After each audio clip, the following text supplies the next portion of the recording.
രാത്രി ഒരു 7 മണിയായപ്പോൾ ഇങ്ങനെ ഇരുന്നപ്പോൾ ഒരു ഷവായ കഴിക്കാൻ ആഗ്രഹം. അപ്പം തന്നെ ഞാൻ കാക്കുവിനോട് പറഞ്ഞു നമുക്ക് ഷവായ കഴിക്കാൻ പോയാലോ. അപ്പോൾ കാക്കു സമ്മതിച്ചിട്ടു, മൂപ്പർക്ക് ഇഷ്ടമാണ് ഷവായ. അങ്ങനെ മക്കൾ സൈക്കിളൊക്കെ എടുത്ത് ഞങ്ങൾ ഷവായ കഴിക്കാൻ വേണ്ടിയാണ്. ഞങ്ങൾ നടന്നും പോന്നു, ഒരു സൈക്കിൾ മേലും പോന്നു. അങ്ങനെ ഞങ്ങൾ ഷവായ ഇവിടെ ചുങ്കത്ര എടുത്ത് തന്നെ ആയിട്ട് ഏട്ടമ്മല അന്ന സ്ഥലത്താണ് കേട്ടോ. അങ്ങനെ ഞങ്ങൾ കടയിലെത്തി. ഷവായക്ക് വേണ്ടിയില്ല വെയിറ്റിങ്ങിലാണ് ഇവിടെ ഇരുന്നു.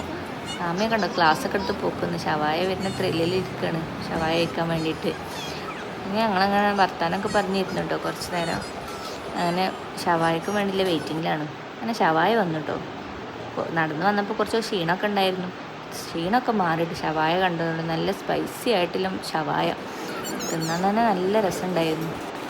അങ്ങനെ തിന്നു കഴിഞ്ഞു ഞങ്ങളെല്ലാവരും. നല്ല നല്ല ടേസ്റ്റ് ഉണ്ടായിരുന്നു ഷവായ. അതൊക്കെ തിന്നു. മില്ലയും ജ്യൂസൊക്കെ കുടിച്ചു. മക്കൾക്ക് ഓരോ ലോലിപ്പോപ്പൊക്കെ വാങ്ങി ഞങ്ങളിങ്ങനെ തിരിച്ചിട്ടോ വീട്ടിലേക്ക് തിരിച്ചു പോവുകയാണ്. അങ്ങനെ സൈക്കിളിൻ്റെ അടുത്തെത്തി. സൈക്കിളൊക്കെ എടുത്ത് അവർ നല്ല ഉഷാറിലാണ്.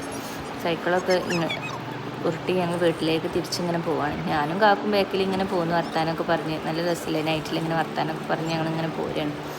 അവരിതാ സൈക്കിൾ ഉരുട്ടി പോകണം. അവർക്ക് എയിമും ആയിക്കോട്ടെ, പുതിയ സൈക്കിൾ വാങ്ങിയതാണ്. അങ്ങനെ അവർക്ക് വേണ്ടി ഞങ്ങൾ വീട്ടിലേക്ക് തിരിച്ച് വീട്ടിലെത്താനായിട്ടോ. അങ്ങനെ വീട്ടിലെത്തി. ഇതാണ് നൈറ്റ്. ഈ വീഡിയോ ഇഷ്ടമായി സബ്സ്ക്രൈബ് ചെയ്യുക, ഷെയർ ചെയ്യുക, കമൻറ്റ് ചെയ്യുക.